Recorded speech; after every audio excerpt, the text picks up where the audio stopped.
आता ऐका ठळक बातम्या. आकाशवाणी नागपूर. हेमांगी कुलकर्णी आपल्याला ठळक बातम्या देत आहे. जागतिक नवोन्मेष निर्देशांकात भारतानं जगातल्या 132 अर्थव्यवस्थांमध्ये 40वे स्थान पटकावलं आहे.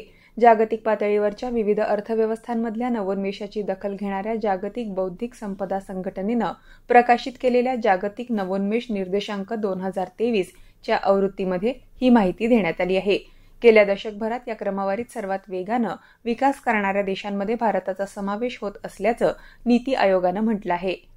जागतिक बँकेनं 2024-25 या आर्थिक वर्षासाठी भारताच्या विकास दराचा अंदाज 6.6% वरून 60% वाढवला आहे. खासगी उपभोग आणि गुंतवणूक या प्रमुख घटकांमुळे देशाची आर्थिक वाढ मध्यम कालावधीत मजबूत राहील, असं जागतिक बँकेनं म्हटलं आहे.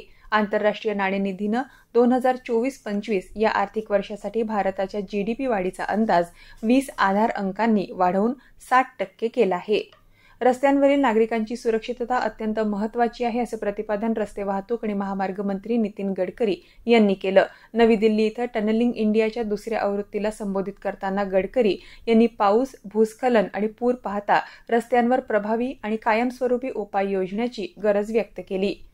राष्ट्रवादी काँग्रेसच्या जनसन्मान यात्रेचा दुसरा टप्पा संपला आहे. पुढचं नियोजन तसंच नुकतीच मुख्यमंत्री आणि दोन्ही उपमुख्यमंत्री, प्रदेशाध्यक्ष यांची जी बैठक झाली त्या अनुषंगानं मतदारसंघनिहाय आढावा संदर्भात राष्ट्रवादी काँग्रेसची आजची बैठक पार पडली, अशी माहिती प्रदेशाध्यक्ष खासदार सुनील तटकरे यांनी पत्रकारांशी बोलताना दिली. केंद्र सरकारनं काल 23व्या विधी आयोगाच्या स्थापनेची अधिसूचना जारी केली. आयोगाचा कार्यकाळ 3 वर्षांचा म्हणजेच 31 ऑगस्ट 2027 पर्यंत असेल.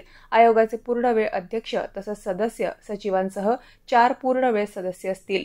सर्वोच्च न्यायालय आणि उच्च न्यायालयाचे न्यायाधीश हे विधी आयोगाचे अध्यक्ष आणि सदस्य असतील आणि ते सर्वोच्च न्यायालय आणि उच्च न्यायालयामधून सेवानिवृत्त होण्याची तारीख अथवा आयोगाच्या कार्यकाळाची समाप्ती यापैकी आधी जो दिवस असेल तोपर्यंत पूर्ण वेळ कार्यरत राहतील, असं अधिसूचनेत म्हटलंय.